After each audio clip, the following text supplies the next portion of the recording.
On Samsung Galaxy, it's easy to get right into a screen recording.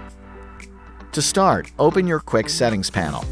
Locate the screen recorder icon in your Quick Settings buttons. You may need to swipe to expand the panel. Simply tap the icon to start screen recording. You'll be prompted to make a few choices before recording begins. First, configure the audio recording. Choose to record no audio, sound from media playing on the device, or a combination of media and phone microphone. Second, enable Show Taps and Touches to include graphics indicating touch input during the recording. Then, to begin, tap Start Recording. A timer will count down to the beginning of the recording.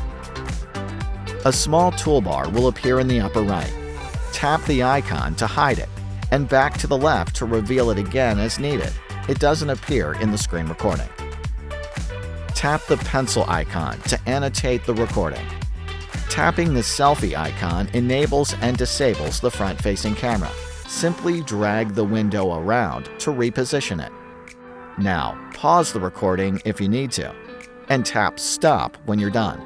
Your phone will confirm that the recording is saved, and it will appear in your gallery.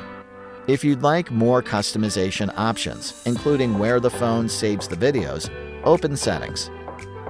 Scroll to and select Advanced Features. Then tap Screenshots and Screen Recordings. Under the Screen Recordings header, you'll see several options. Easily change your video resolution if you'd like, and use the slider under Selfie Video Size to make the camera window smaller or larger in your recordings.